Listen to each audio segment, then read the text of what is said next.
because white people get to be in a lot of these spaces and don't nobody be having a problem with having 1,100 white people, both of them smacking products on their face and doing the same little routine. Don't nobody be having a problem with that. But when it comes to black people, now we can only have two at a time, and the two, they're gonna be gay, bisexual, whatchamacallit, their toes be missing, they're gonna be blind, they're gonna be deaf at the same time to meet all these criteria just to be in the room. Like, no, like.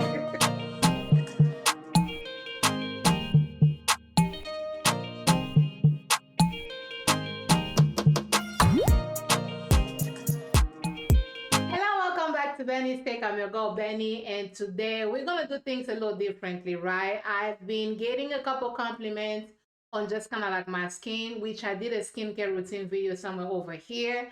And because I finished doing the skincare video, I was like, why not record a makeup video? I haven't done this in a while. The docket is full, okay? As you can tell by the title, we're gonna be talking about how the plot is getting lost. In so many ways, we're losing the plot a little bit, and I want us to kind of like reel it in so many ways. We kind of have to reel it in. So if you haven't yet, please go ahead and subscribe, turn on the notification bell so that you always know when I upload. I almost fell, but you know, I feel like your girl is putting in the effort. You see the effort I'm putting in, and we're gonna do my makeup the way I be doing my makeup, okay?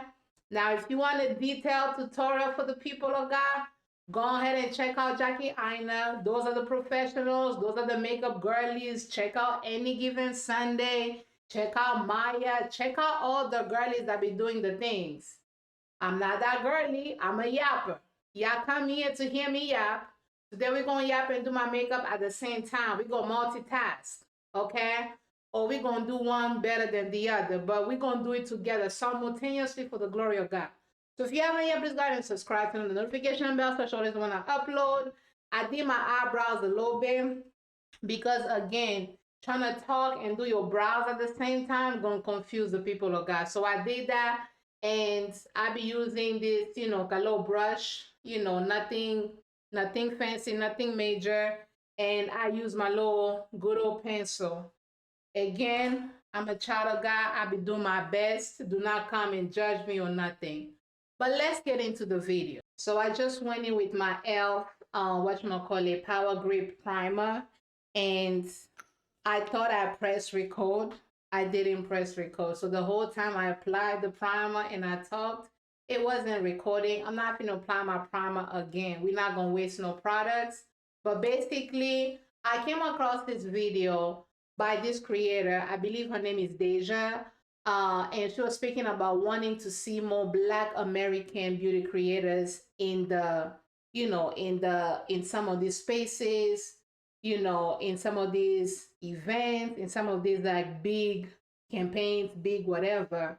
And she spoke about how she hasn't been seeing a lot of that. She's been seeing a lot of maybe like, Nigerian Americans or Caribbean Americans, just like, but not a lot of Black Americans, which again, as a conversation, I want to see more of that as well. I want to see Black Americans win. Black Americans have done a lot to cultivate a space where, other Black people who were not born here, whose families may not be from here, Black Americans have cultivated a space where we can all come, and they fought for so much for us to have, and by us, I mean like all of us Black people together, right? They've fought for us to, to have a space, right? To have a space in certain jobs, in certain colleges, in certain whatever.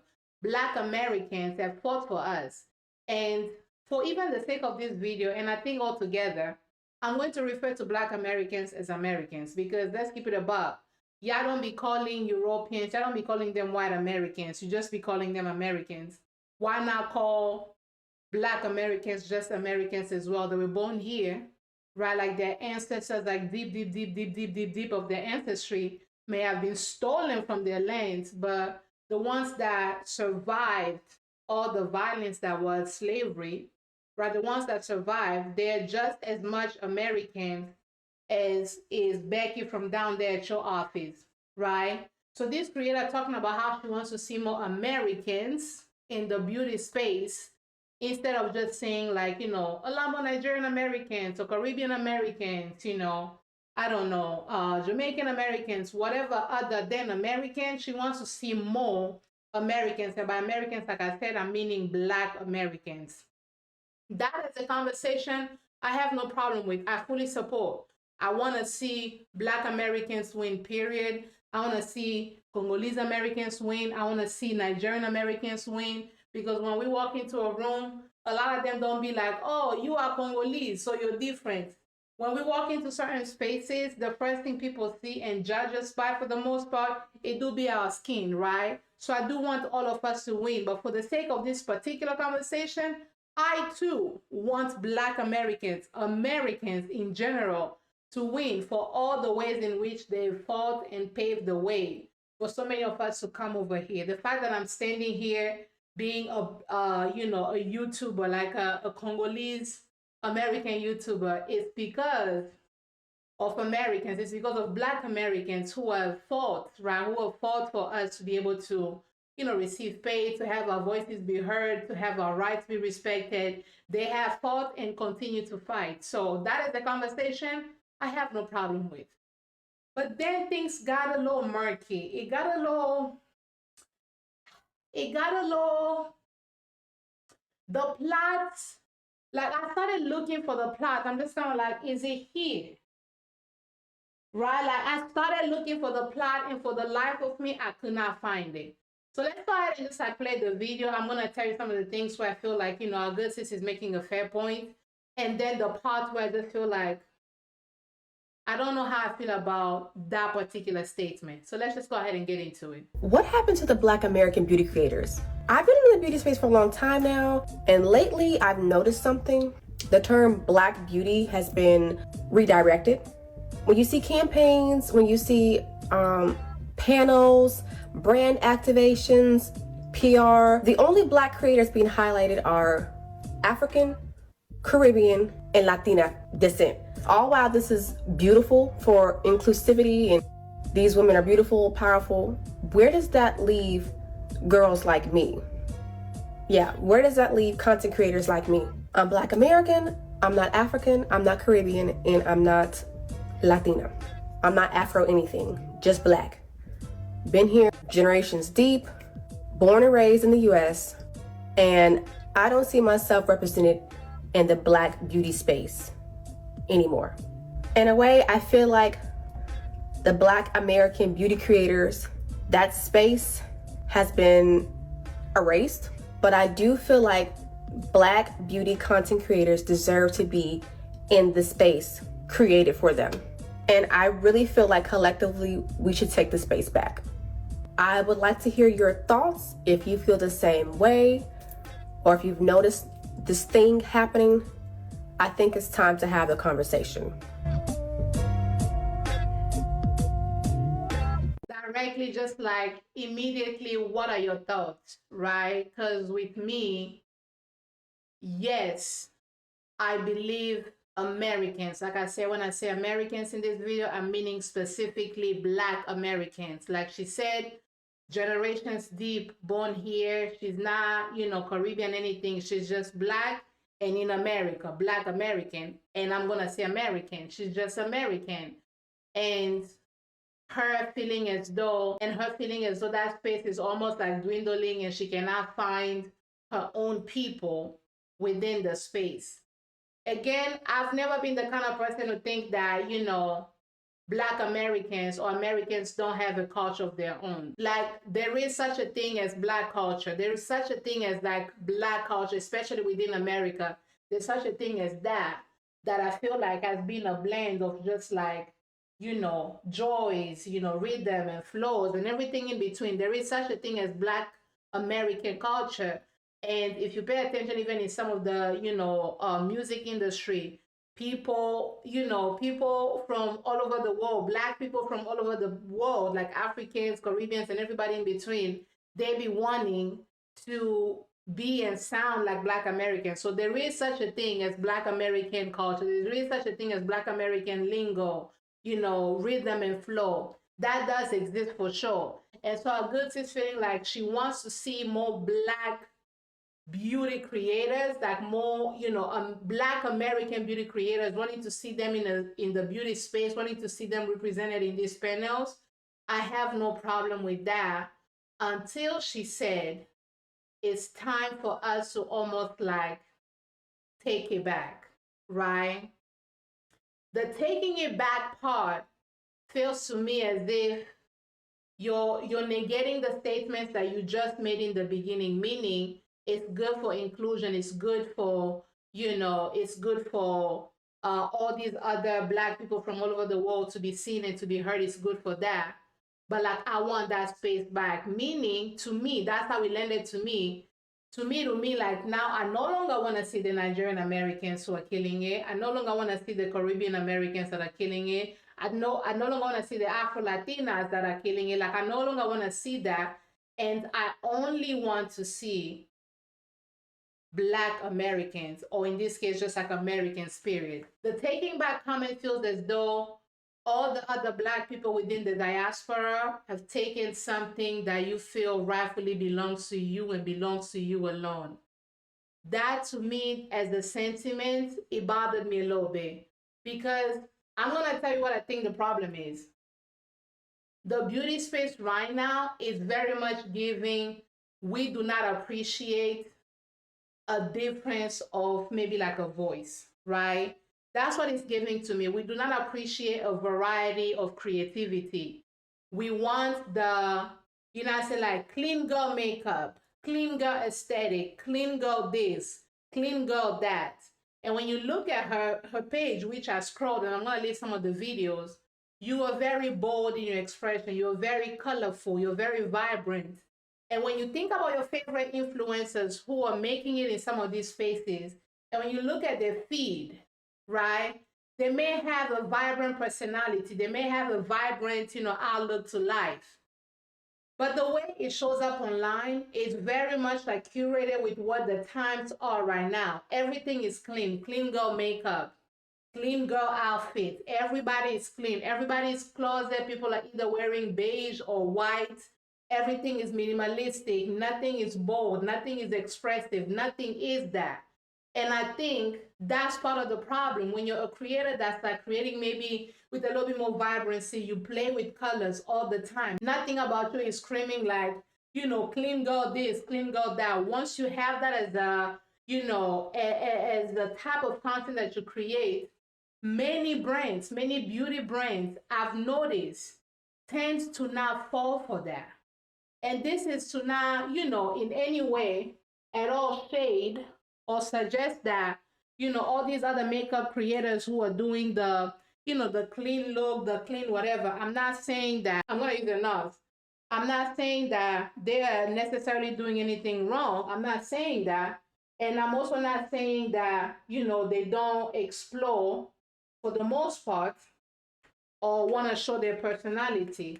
What I am saying is, if you look at your feed, for the most part, a lot of the makeups, they're beginning to look the same. A lot of the contents are beginning to look the same. Not even just in terms of like the kind of makeup that's being done, but even in terms of, like even the conversations that are happening when people are doing the said makeup.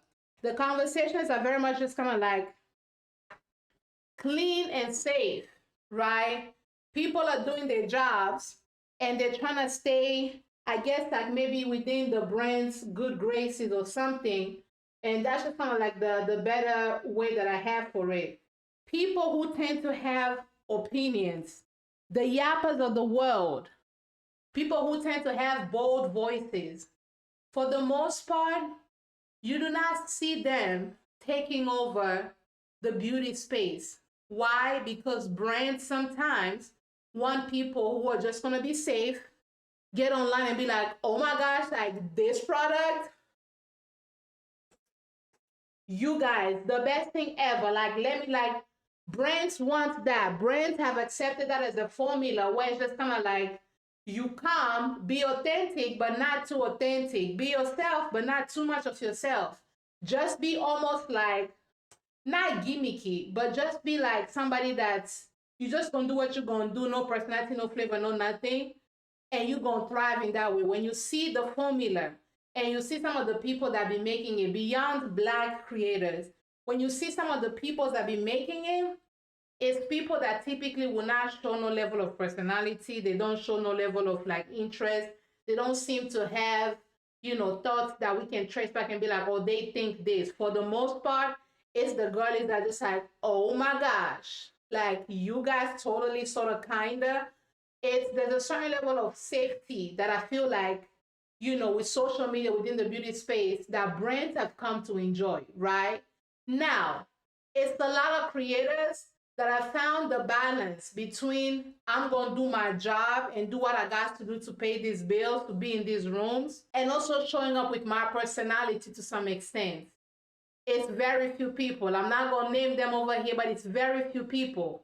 Very few people who actually have thoughts. Very few people who actually have a way of captivating an audience. Beyond just their makeup, they have a way of captivating their audience just with their thoughts. Very few people are able to do that. What you end up with is a lot of just like a lot of gimmicks. When you look at a lot of your faves, even Instagram feed, don't even click on specific video. Zoom out and look at what the feed looks like. It's very curated. It's very curated to attract the brands. It's very curated to show the brands like, hey, you could see yourself, feed into my feed. I can make another video where I'm tapping your boxes and tell everybody like, oh my gosh, like these things are great. I've noticed that that can be a factor. That has been a factor in so many spaces, right? And there's an aesthetic that brands seem to be going for when it comes to, the creators. I'm going to use this little brush to blend. When it comes to like the creators that they end up, working with, giving opportunities to, it's creators that I'm going to deem almost like as being safe. And when you do that, there's a certain look and there's a certain just like level of safety that a brand has to feel with you. You gotta be the kind of person that's not gonna cause too much hullabaloo. And when that's already a thing, add Blackness to it, and you have things where like brands feel as though they don't have to have 5, 6, 7 different types kind of Black voices. And when you add Blackness to it, you already have racism and discrimination. You have brands who feel as though they can have, as part of their diversity, they're going to have, a Black woman who does beauty. Maybe she's curvy. And, she's a little bit more chic and she has a little bit more fashion. And so we're going to get that 3-in-1. We're going to get the plus size person. We're going to get the Blackness. And we're going to get the fashion girly 3-in-1. Versus when they'll have a lineup of white people who all of them may look differently, but then all sound the same. With Black people, they tend to make the pool even like smaller, right? I'll never forget. I had this agency, who was looking to represent me. It's kind of like my numbers began to kind of like rile up a little bit more. And the agency, they were like, because I asked, like, do you represent, other Black people within your firm? Because I just want to make sure that, maybe you guys can advocate for me in a way that that will support me and lend me certain deals or whatever the case is. And in conversations, they were like, yeah, we do have one that we represent. They are albino, they are blind, and we also have like, another Black guy who's gay. So then I asked, like, how many people do you guys represent in your firm? It was so many people. But notice the 2 that they picked. You have to go ahead and be albino and blind. Because it's like you can serve like 2 audiences. Like you have to have like that as an identity. And this other one, a Black guy, but he's also gay. So we're getting our LGBTQ, plus IA. Y'all know the terms. I'm not sure what letter we're on now. But like you gonna serve that dual purpose. And they had 2 out of however many white people that they represented. That's how a lot of brands treat Black people. That's how most of them do, right? So when Augustus is talking about how, like, I feel like, oh, this space, we gotta take it back. And I'm like, take it back from where? Take it back from who? Nigerians, Americans did not take up your space in beauty spaces. They didn't. Brands closed that up. They did. They felt as though, oh, we have this Black person who also is Nigerian, who also is Caribbean, who also is this. We getting like 2 in 1. And we have, maybe 2, 3 in a group of, 18 people. Now my computer about to die. Hold on. When we have that in a group, that's enough. How much more diversity will we need? That's how I feel like a lot of brands be treating and dealing with Black creators, period. So when you say you feel like you want to take it back from who? When you say take it back, it suggests that that space only belongs to you, and that all these other Black people within the diaspora, that we kind of like stole that from you. No. A lot of these beauty creators, they came, they just worked, they laid low, they did what they had to do, which I'm glad you acknowledge, right? But the conversation ought to be, how can we create a space where all of us can exist? Not as in like, we're going to take back our space. Because when you take back your space, that means you're taking it from somebody. And who are you taking it from? All these other Black people within the diaspora. And so what, they get to be kicked out of the space so that you can exist? I don't think that solves anything. Rather, let's expand the beauty space so that somebody who has like this much,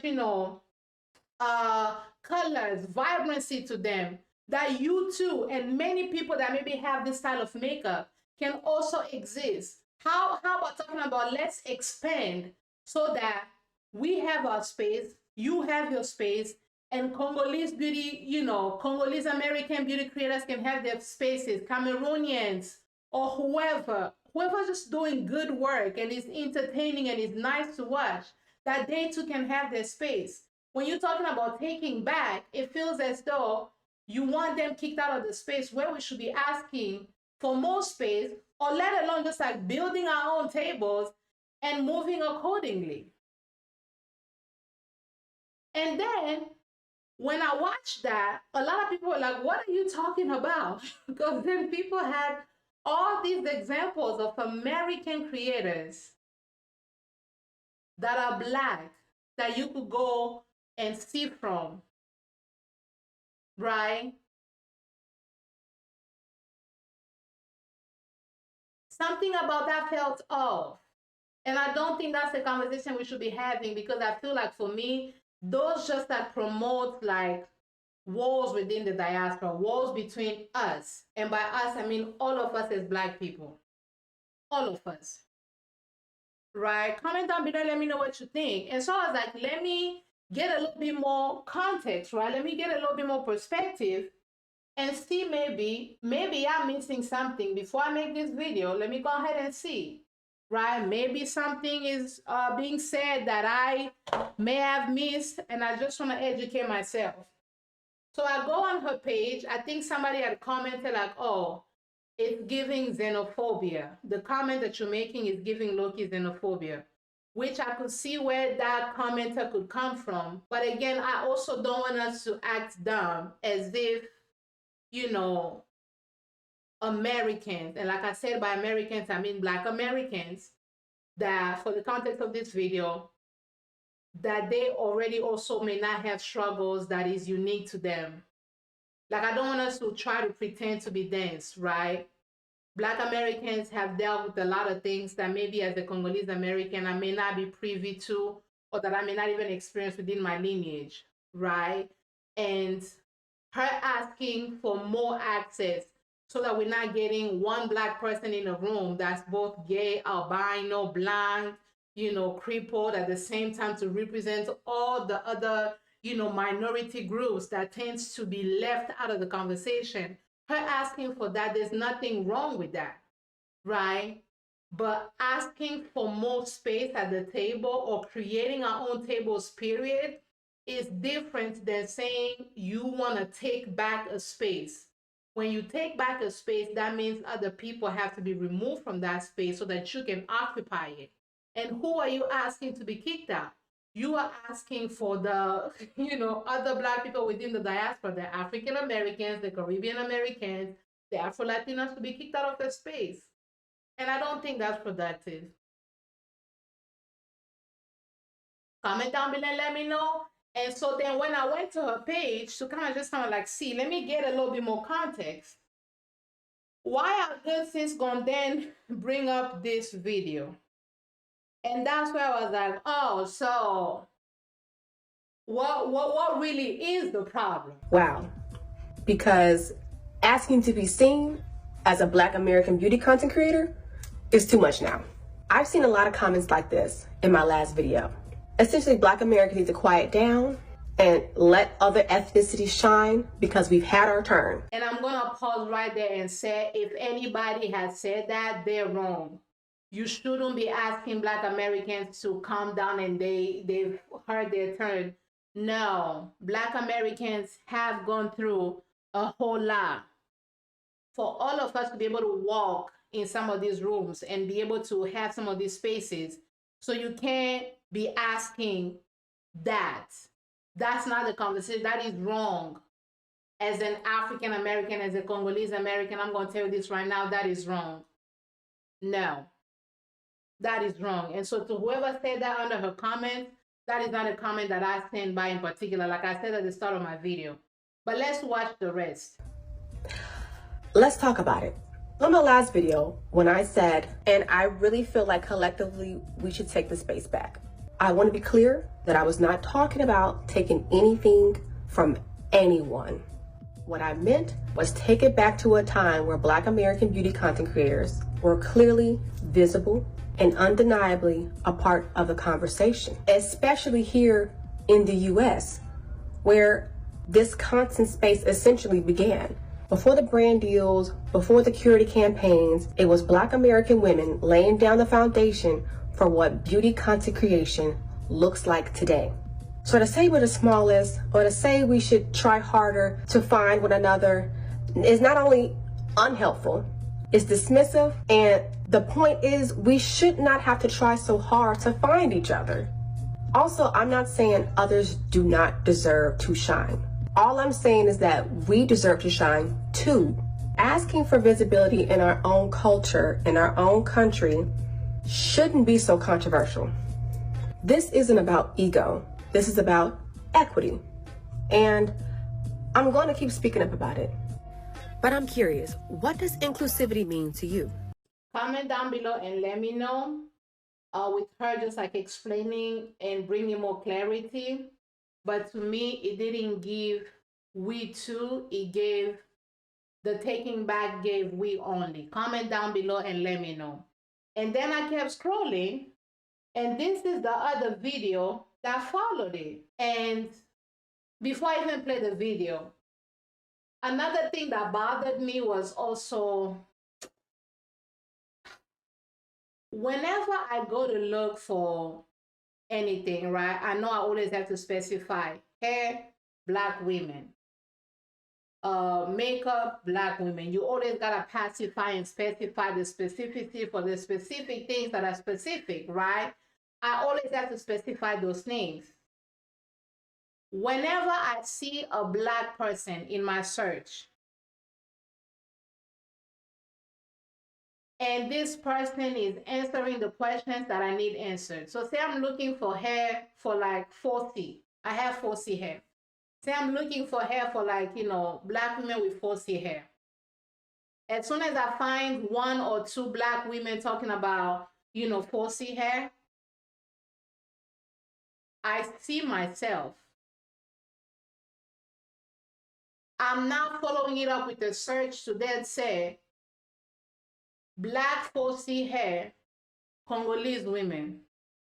Like, I'm not doing that extra search because why?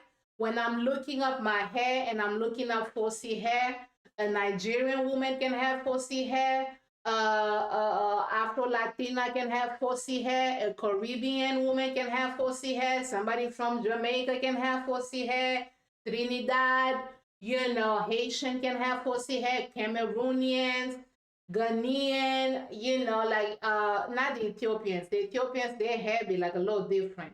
South African, but as soon as I see somebody black and they actually have 4C hair, that's typically where my search ends because I see myself in you. We may not speak the same language, we may not have the exact same culture, but in that moment, if the commonality is, let's say, hair, I'll see myself in that.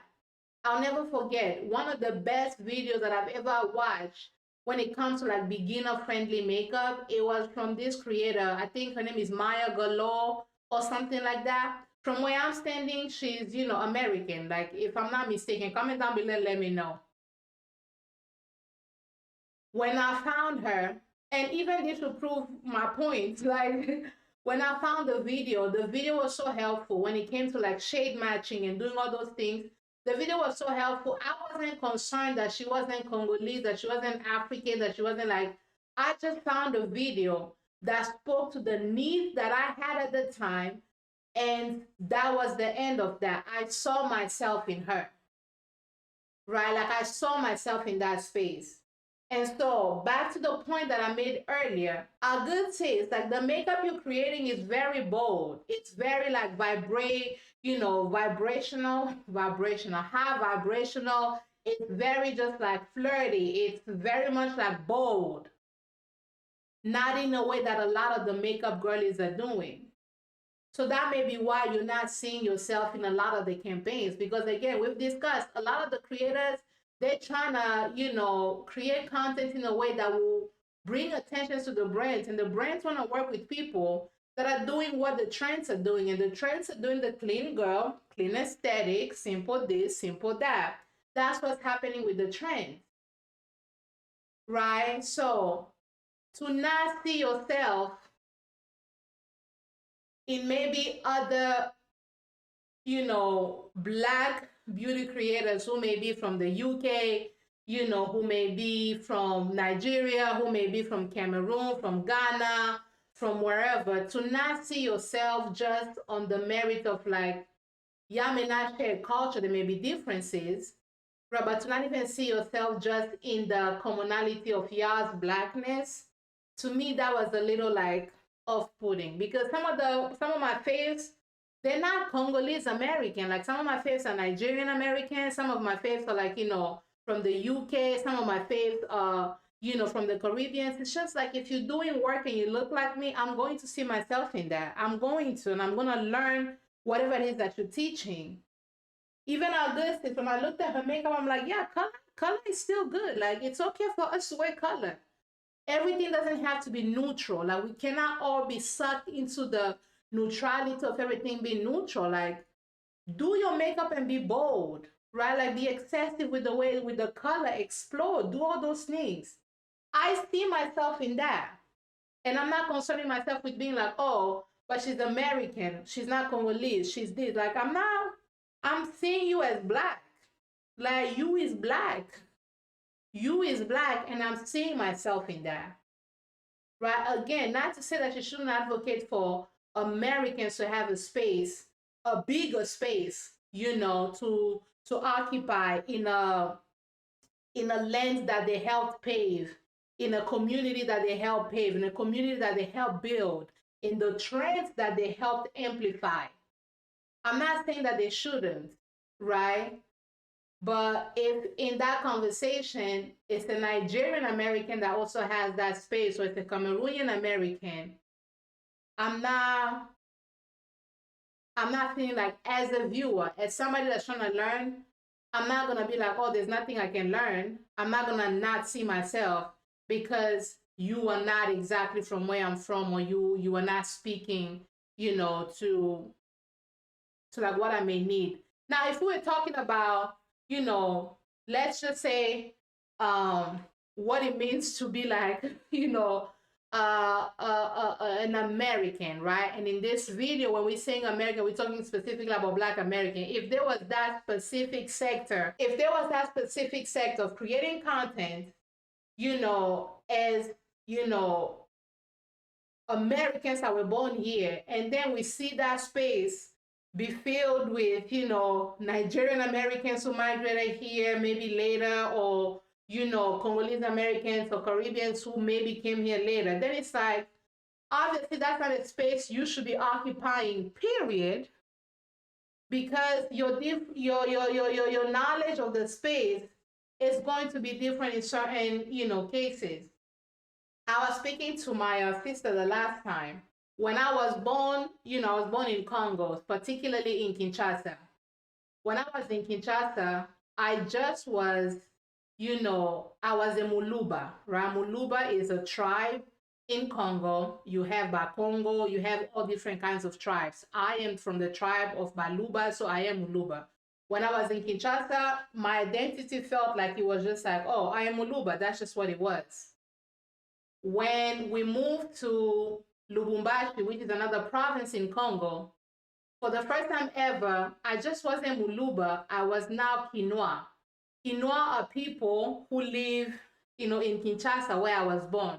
Because there was a stark difference. Like, the people from Lubumbashi, I think they call them Lushwa. Like, the language that they spoke was different. We all have, like, French that unites us, colonizers.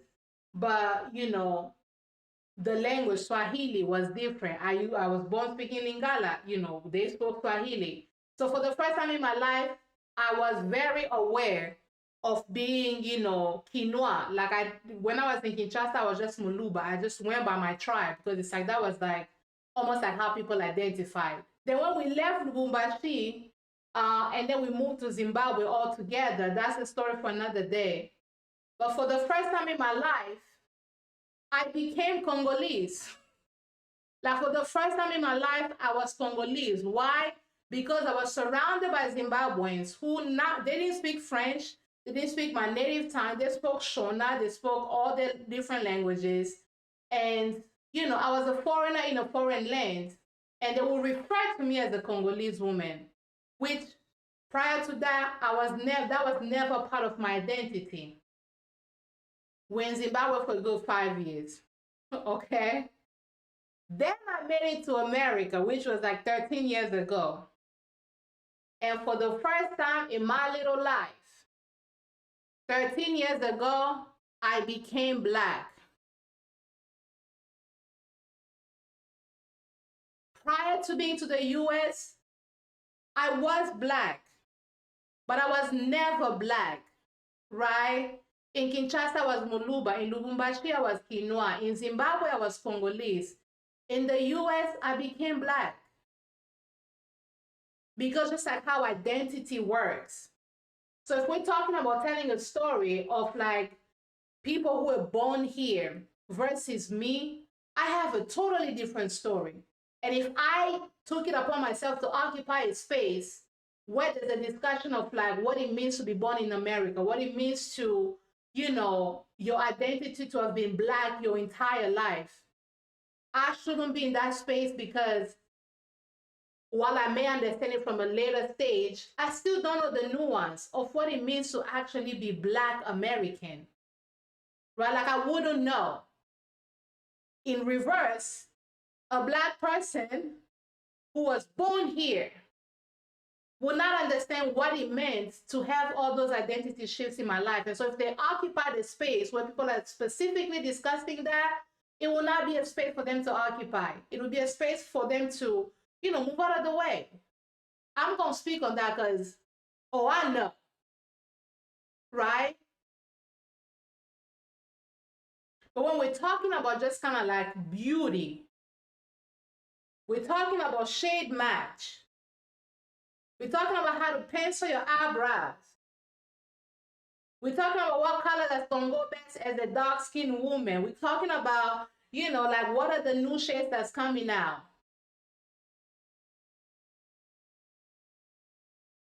To ask for your fellow, Black people within the diaspora to say that you want to take back that space suggests that you want to kick them out. And to kick them out, why?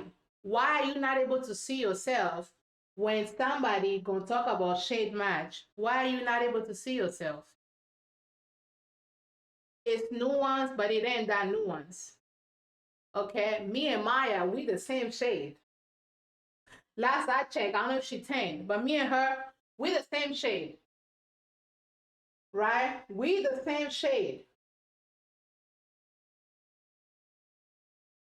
We don't have the same story, but we the same shade. And when I see her talk about her stories, her life and her relationship and everything in between, I learned from her as a woman, as a Black woman now existing in this country. I learned from her.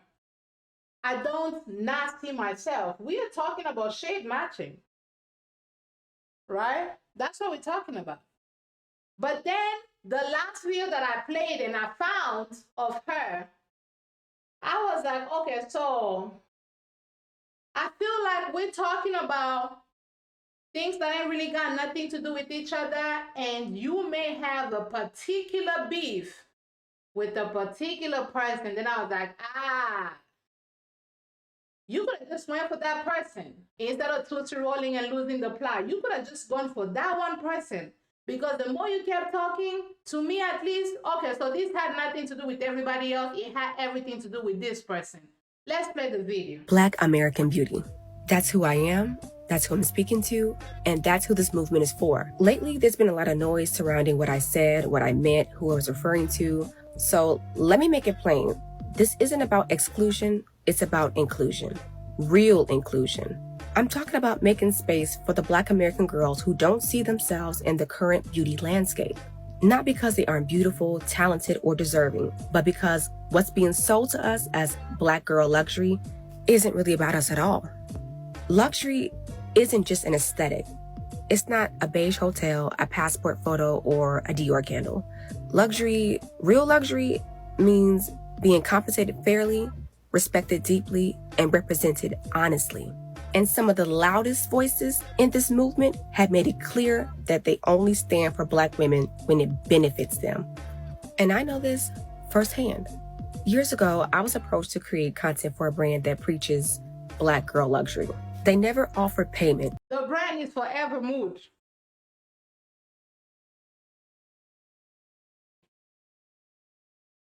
The brand is Forever Mood. And for those that don't know, Forever Mood is owned by a good sis, whatchamacallit, Jackie Aina, OG content creator, beautiful woman, love her dearly. That's who owns the brand. So that's okay. Let's carry on. Just a candle and a contract that would have allowed them to own my content forever. That's not luxury. That's exploitation dressed in rose gold packaging. And honestly, that kind of treatment is exactly why Black American beauty creators feel shut out before they even begin. It's hard to feel inspired in an industry where the same people who preach equity are the ones quietly perpetuating the very system we're all supposed to be challenging. If we say we're fighting for fairness in beauty, then that has to mean all Black women, not just the ones who fit a certain mold. The more we kept listening, the more it felt like this beef was something very specific. Now, I'm never going to stand here and defend nobody that I've never met personally, because I do not know nothing. Okay? I do not know nothing. I am nothing but a babe, and I don't know nothing. Praise God, praise God. However, what I will say is, did Jackie Aina, as a co-founder of Forever Mood, she founded it with, her then fiance, I believe they're married now. Did Jackie Aina in that clause, when it came to like their gifting, their gifting campaign or whatever the case is, did she pay other, let's say, Nigerian Americans, and she paid other, Caribbean American, did she pay all these other Black people within the diaspora to create content for Forever Mood and then turns to you as an American beauty creator and expected that you, because you are American, that you would then create that content for free and that she will have all these, rights to your content. Was that specifically to you and other American creators, or is that just what Jackie Aina, Dennis, and them is, or is that just what it is like with Forever Mood?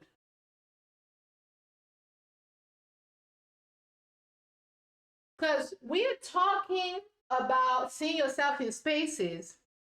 Now you're going to bring up Jackie Aina and Forever Mood and her being a voice talking about inclusivity but not being inclusive. Was this something where she singled you out and singled out only other Black creators while giving opportunities to all these other, Black people within the diaspora? Is that what happened?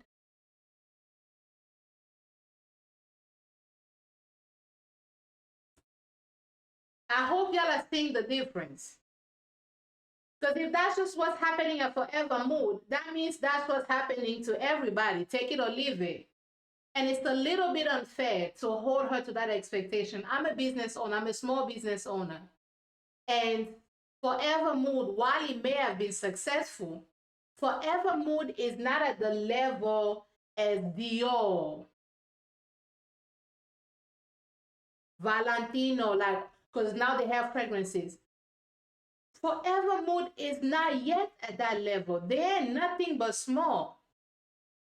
Now, you may disagree with, wanting anybody to take access to your, rights to your content for sure, which, by the way, CapCut, they're on some nonsense, please. Because I finally learned how to use CapCut, please. Just, everybody just like respect themselves, right? But that's a different conversation than you wanting to reclaim a space that was rightfully yours. If that's something that's not comfortable with you, which I wouldn't be comfortable with anybody just like owning my rights, to my content for just like what vibes, like I wouldn't be comfortable with that. But that has nothing to do. That literally has nothing to do with, Black creators not being seen, which again, many people in the comments mentioned so many names, like this, that, and the third. So many people. After you said this, it felt as though your beef was very specific with a very specific brand, which, like I said, it's a little unfair. Of all the brands that can do shiesty stuff, of all the brands that can be trying to cut down corners financially, she is still a small business. Forever Mood is still nothing but a small business, a very successful one, but it's still very small. Very, very small. So sometimes the standards to which we want to hold Forever Mood. I remember people were coming at her when she released, her perfumes. People were like, the bottles wasn't this, the bottle and down, and I'm just kind of like, do you know how much money it takes? Do we know how much money it takes? But yes, it doesn't have to mean you give up your rights to your content to accommodate for somebody else. It doesn't mean that. You don't have to do that. But it also doesn't mean we drag her as if she's the devil and like Forever Mood is the devil within the beauty industry. No, especially when it wasn't something that was only done to you as an American beauty creator. Because that being said lets me know whoever be wanting the candle and they want to do the gifting, maybe that's just their policy. Again, you don't have to agree with that, but maybe that's just the policies that they have. And as a small business owner, sometimes you don't have the money to pay everybody, right? To pay all the influencers, maybe the money that Dior may have, that, L'Oréal Paris may have, that, all these big brands that have been in business for years and years and years. They got money. They're sitting on money. Forever Mood isn't.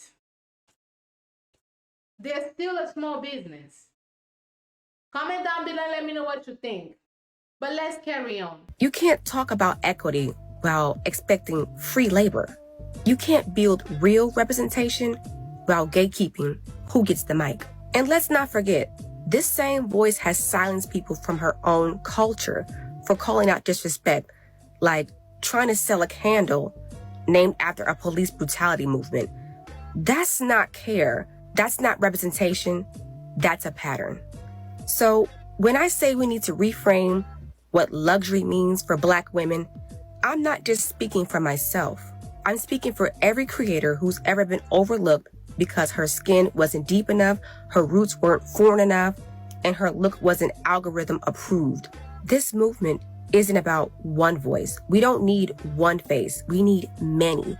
Many looks, many stories, many Black American girls who deserve to be seen, heard, paid, and respected. I'm not here to recreate a hierarchy. This isn't just about inclusion, it's about equity.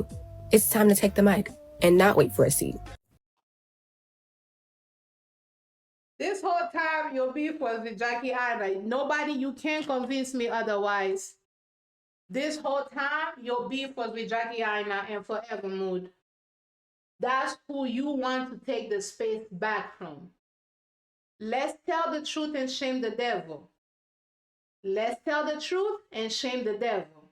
Because when we look at the makeup that you be creating and the makeup that Jackie Aina be creating, it be different.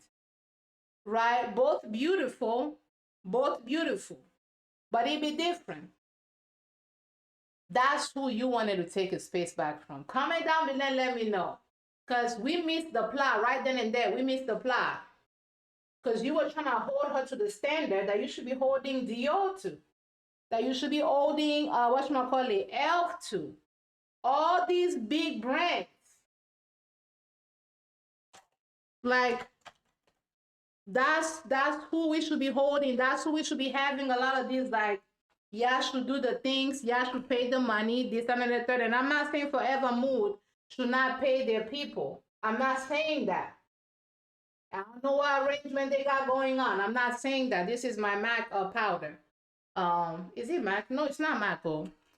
This one is whatchamacallit? Lip bar, the lip bar. Bronze Beauty.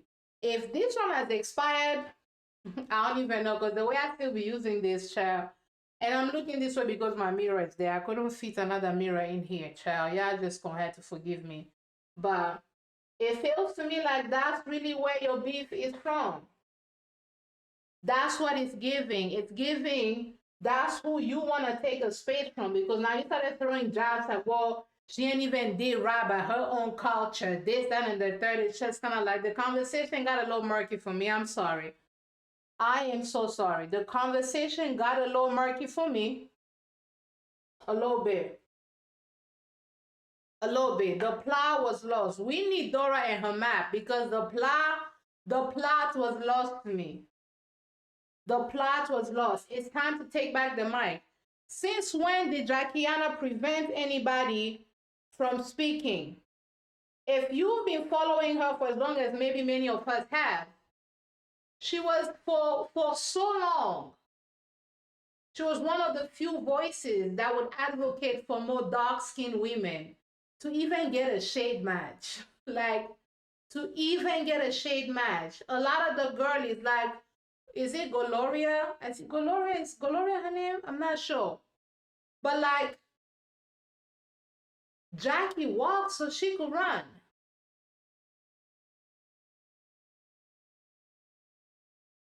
She did. Now, y'all may have different aesthetics, for sure. But Jackie not stopping nobody from talking.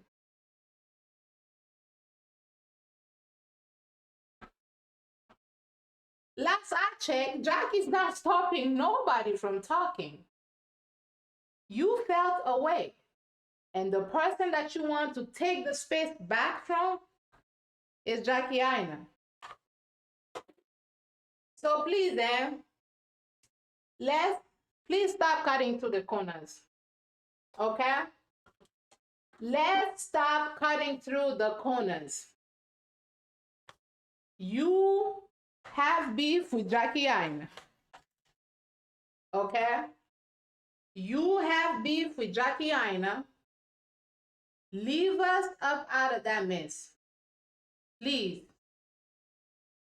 Please, please, please leave us. Because the more we kept going, this ain't had nothing to do with nobody else but Forever Mood. The more we kept going, this ain't had nothing to do with nobody else but Forever Mood. Next time, my sister, don't cut to the corners. Say it, tag them the first time around. Let's not have all this discord and the things, which again, like I said, the main point itself, I don't disagree with. There should be more space where more Black people can be and exist. Okay? The Americans, the Jamaican Americans, the Nigerian American, the Congolese American, the Cameroonians, the Ethiopians, the Afro-Latinas, the ones from Trinidad, the Haitians, like in the beauty space, everybody should be, because white people get to just be. Because white people get to be in a lot of these spaces, and don't nobody be having a problem with having 1,100 white people, both of them smacking products on their face and doing the same little routine. Don't nobody be having a problem with that. But when it comes to Black people, now we can only have 2 at a time, and the 2, they're gonna be gay, bisexual, you know, whatchamacallit, their toes be missing, they're gonna be blind, they're gonna be deaf at the same time to meet all these criteria just to be in the room. Like, now, like, that's the conversation. I'm not laughing because it's funny. It is funny, but that's, you know, that's like the conversation that we need to be having, right? Now, let's take back the space from the other Black people who have, you know, played the system and did what they had to do so that they too can be smacking products online for the people of God. We ain't got to do that. That's a different conversation. And whole time come to find out, it was Forever Mood. Girl, you could have said that from the jump. You could have said that from the start. Because then I'll just be like, okay. The plot was lost.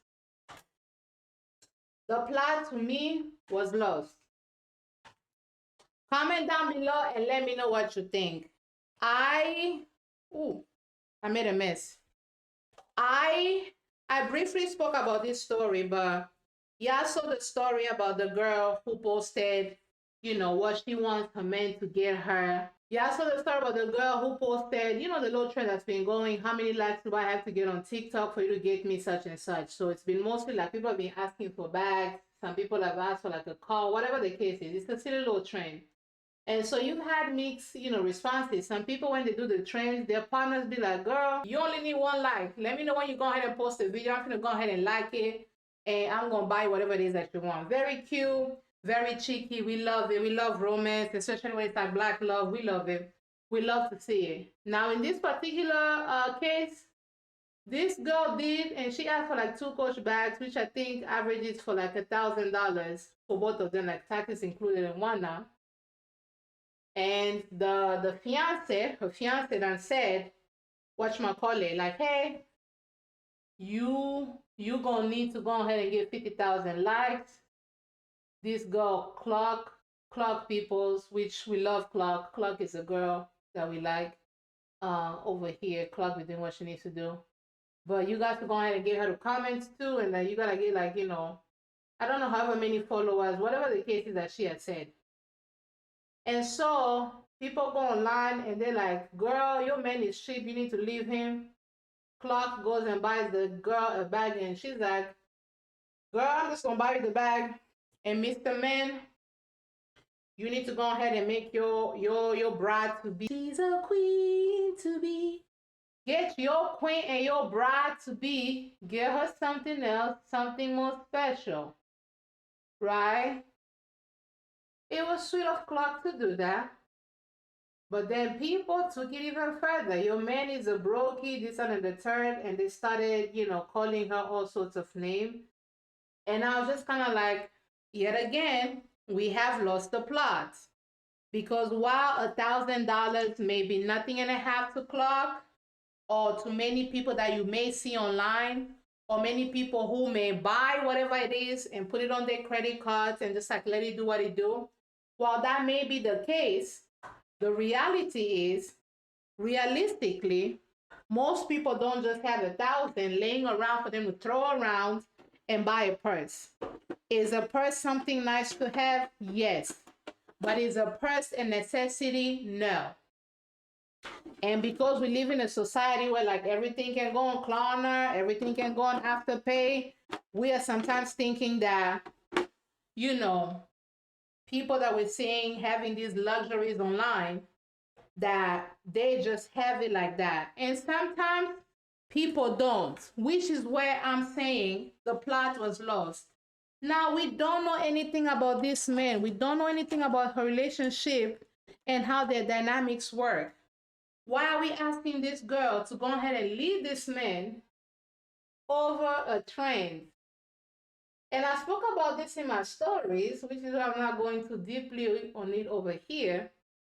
But another thing that I forgot to mention was that if you really think about it, people are not asking for these things. People are not participating in this trend because they necessarily want the things that they're asking for.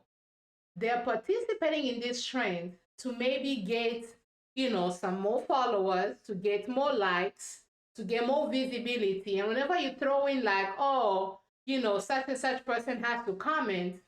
I saw one where a girl, her fiance was like, what's her name? Vanessa Myricks has to also comment. If Vanessa Myricks comments on my post and I'm a beauty creator, that is huge. If I have 2,000 followers and one of the things, the messages that my boyfriend or my fiance, my husband or my whoever says that, oh, you got to double your followers.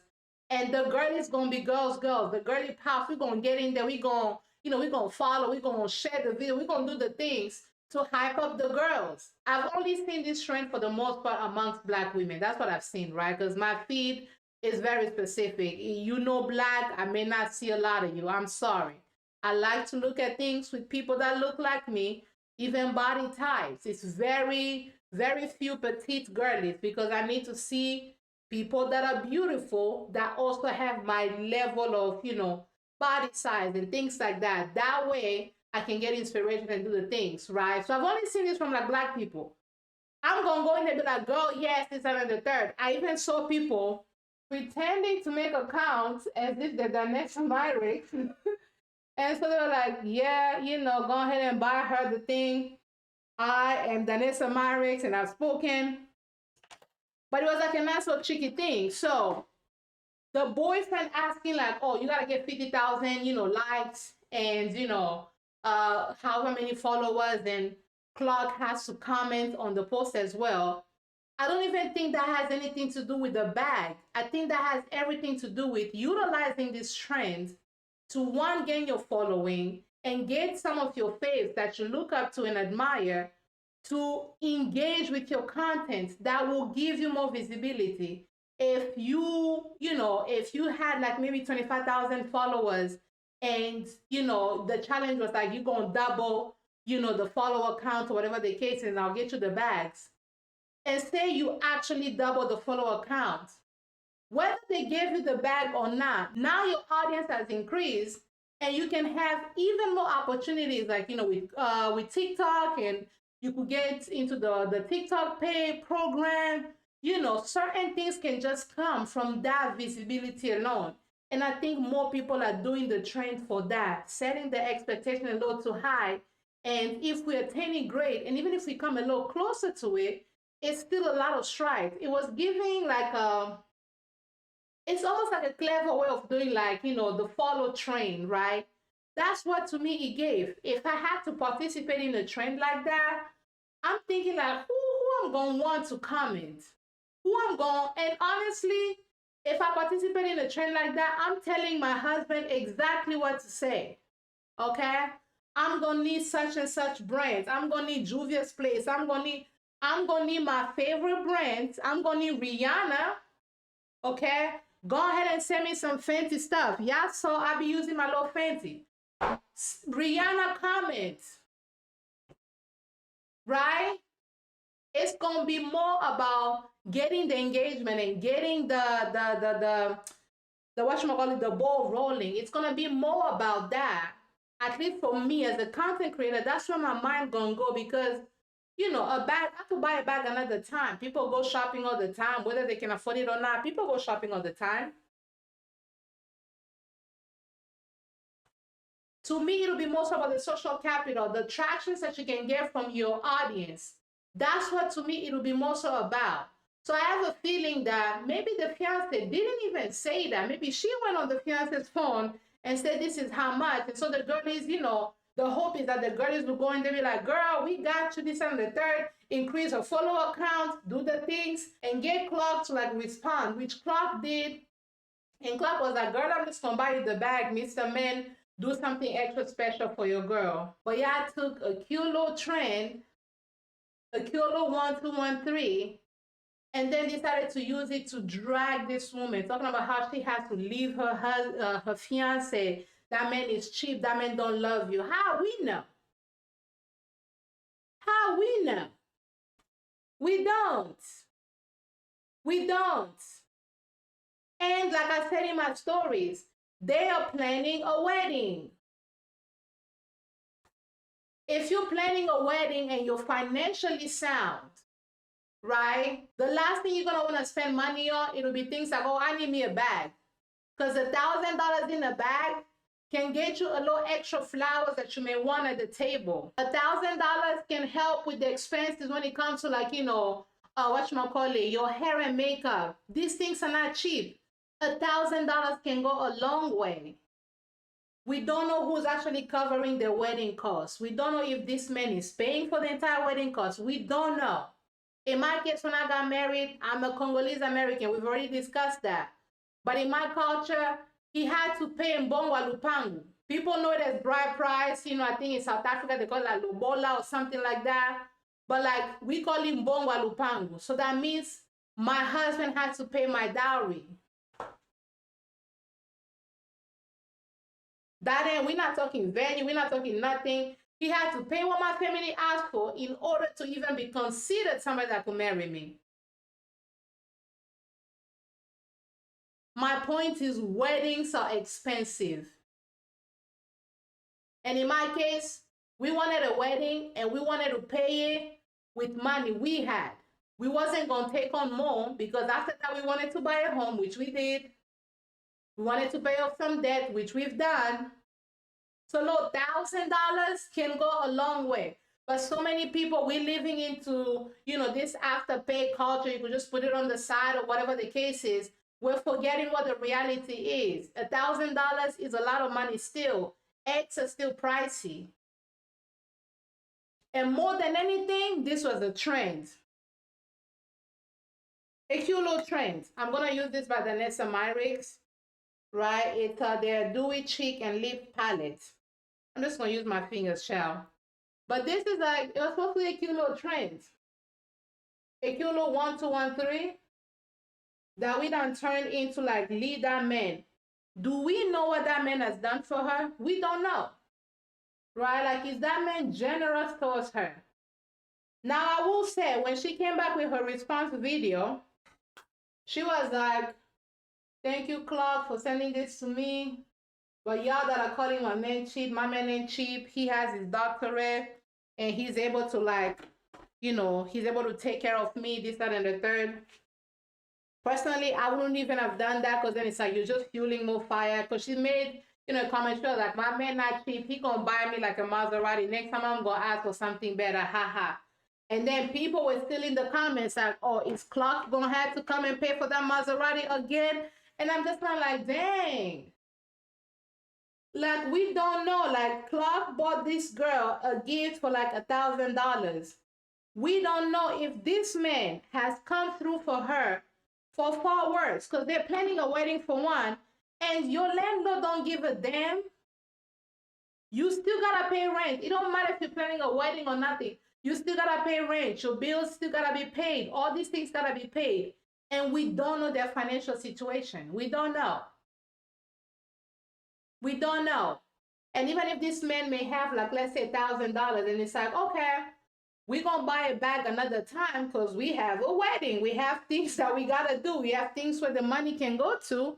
We may not have the money right now to allocate that towards, like, we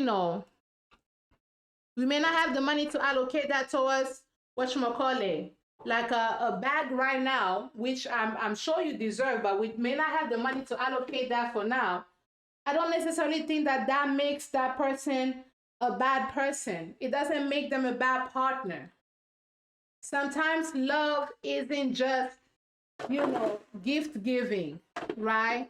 Sometimes real love is saying no to yourselves and to the people that you love.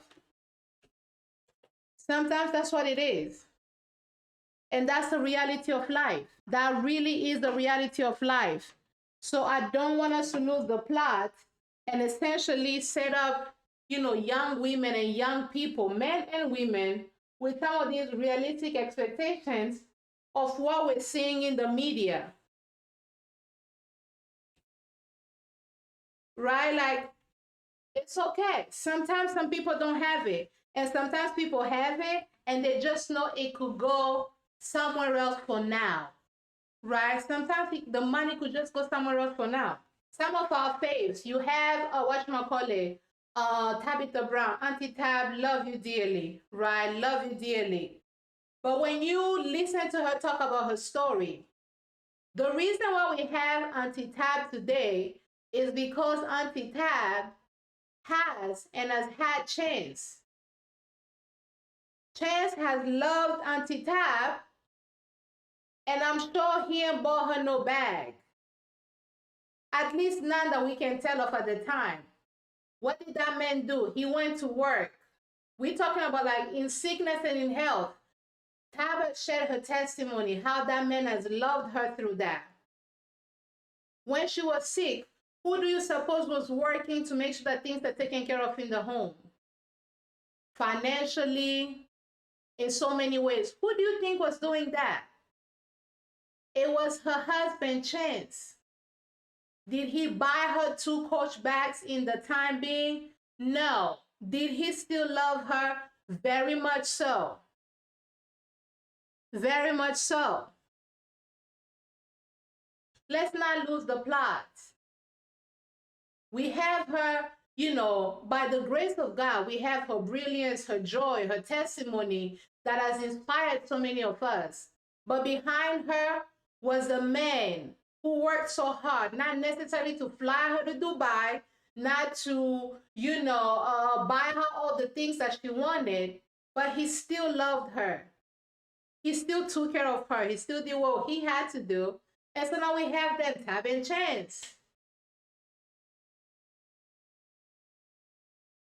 Love isn't just gift giving. It's still 5, love languages. Now, I'm not saying go settle, right? If somebody has money, okay, if in the example of Tab and Chance, if Tab was, balling over here, he had all this money, and Auntie Tab had to still go ahead and sit outside and do Uber, fighting for her life and doing the things, then it's like, oh, that's a selfish man for sure. But sometimes as a man, you make decisions thinking ahead. What do we need right now? I know you may want a purse, but we have a wedding. I know you may want a purse, but these bills gotta be paid. I know you may have this, but this can happen. And that doesn't mean that that man doesn't love you, or that man doesn't, want to spoil you, or that man doesn't want to be generous towards you.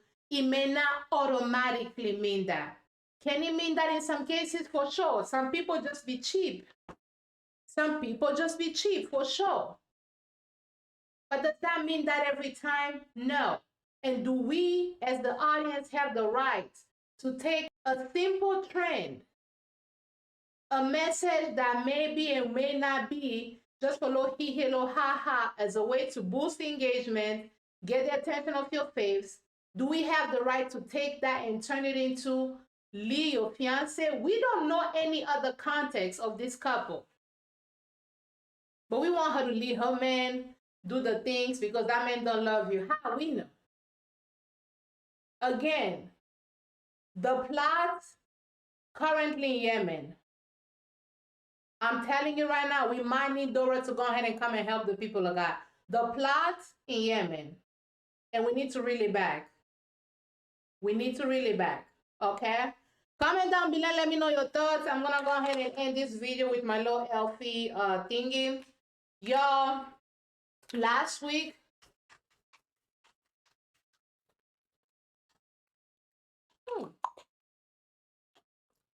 I was trying to talk and spray at the same time.